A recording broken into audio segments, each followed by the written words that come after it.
Shalom teman-teman semuanya, bagaimana kabarnya hari ini? Bapak berharap semua dalam keadaan baik-baik saja, semua dalam keadaan sehat.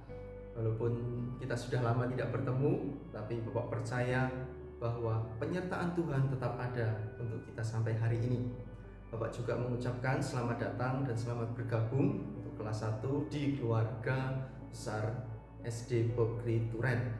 Dan pada kesempatan ini, Bapak akan mengajak teman-teman untuk beribadah mingguan sebagai ibadah awal di tahun ajaran 2021-2022 ini. Kita berharap Tuhan tetap akan menyertai kita sampai akhir tahun nanti, dan setiap hari kita tetap dilindungi oleh Tuhan. Oleh karena itu, mari kita berdoa terlebih dahulu sebelum kita akan memulai ibadah di hari ini. Mari lipat tangan, tutup mata, kita berdoa. Tuhan Yesus, terima kasih karena Tuhan memberkati kami sampai hari ini. Kami akan memulai tahun ajaran baru. Tuhan akan menolong kami supaya di tahun ajaran baru ini kami lebih sungguh-sungguh lagi di dalam kami belajar. Tuhan akan memberkati ibadah di hari ini supaya dari awal sampai dengan akhir ibadah ini dapat berjalan dengan baik, dan kami bisa sungguh-sungguh mendengarkan firman-Mu, juga mengerti kehendak-Mu. Di dalam nama Tuhan Yesus kami telah berdoa. Amin. Shalom semuanya. Di kesempatan ini Bapak akan mengajak teman-teman untuk beribadah bersama dan mendengarkan firman Tuhan. Pada kesempatan ini Bapak memberikan judul dari renungan kita, yaitu Next Level.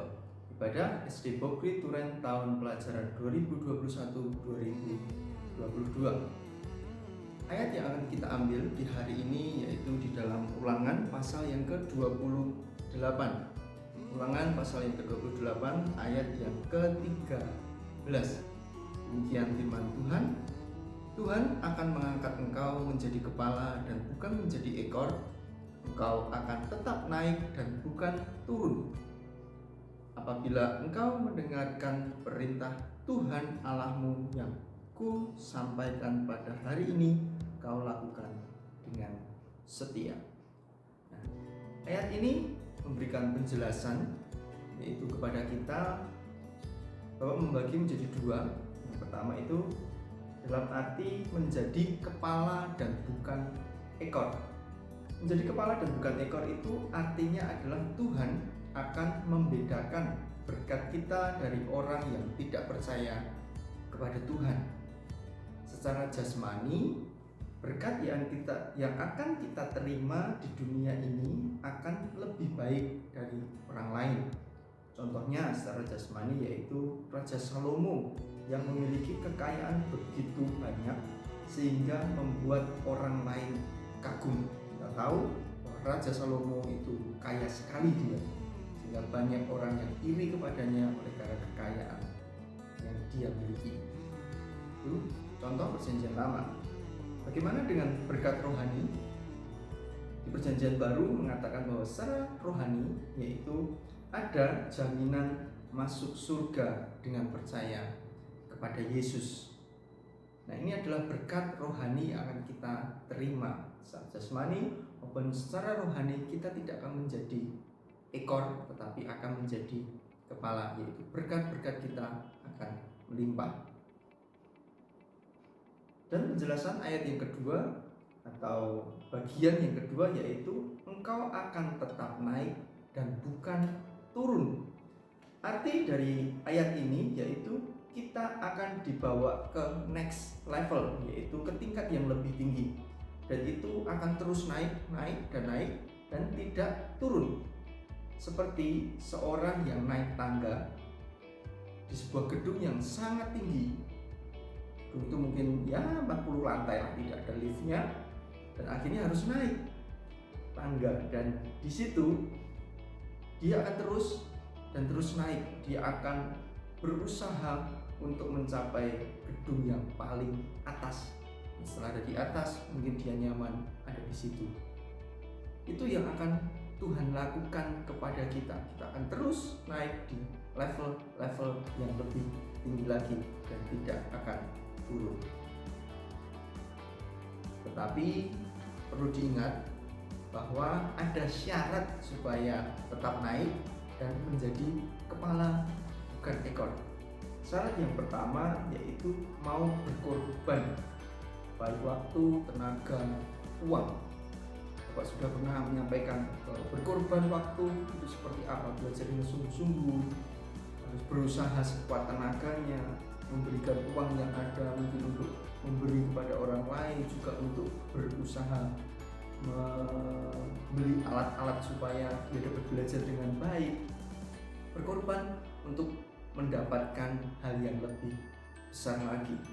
Dan yang kedua, dia harus setia mengikuti perintah Tuhan.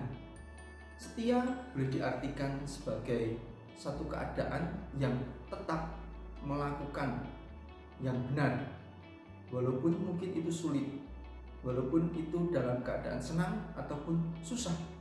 Terus setia, dan terus setia. Seperti seorang anak yang setiap untuk menghadapi ulangan ataupun PTS ataupun PAT, kenaikan kelas, dia mau tidak mau dia harus belajar dengan setia, siang atau malam. Dia setiap hari harus berusaha untuk mengasah kemampuannya, sehingga ketika nanti ulangan itu sudah selesai, nilai yang diharapkan itu bisa sesuai dengan harapan dia atau keinginannya itu bisa tercapai di atas KKM yang pastinya. Itu yang diharapkan. Oleh karena itu harus setia mengikuti perintah Tuhan, setia untuk belajar. Karena itu Bapak berharap dengan adanya next level kita yang kelas 1 naik kelas 2 naik kelas 3 dan seterusnya, yang TK sekarang sudah kelas 1, level kita akan semakin susah, kita akan semakin sulit. Tetapi ingat, sulit memang sulit, tetapi bukan berarti tidak bisa. Karena itu teman-teman perlu bersungguh-sungguh di dalam belajar, perlu setia di dalam belajar. Dan biarlah itu semuanya akan memampukan kita maupun teman-teman mencapai cita-cita. Tuhan Yesus memberkati.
selesai untuk ibadah di hari ini. Mari kita akan menutup di dalam doa. Biarlah Tuhan menolong dan memampukan kita untuk melakukan perintahnya. Mari lipat tangan, tutup mata, kita berdoa. Tuhan Yesus, kami sudah selesai untuk ibadah di hari ini. Kami akan melanjutkan kegiatan kami. Tuhan tetap melindungi kami dan memberkati kami selalu. Kami berdoa untuk pasien COVID-19 supaya disembuhkan, nakes supaya bisa menangani dengan baik. Kami mohon keadaan di bangsa ini boleh pulih kembali, bumi ini boleh sehat kembali. Lindungilah kami dari segala penyebaran COVID-19 dan biar hari-hari yang kami lalui semua dalam keadaan baik. Di dalam nama Tuhan Yesus kami telah berdoa. Amin. Kami pelajar putra dan putri SD Bobi Turen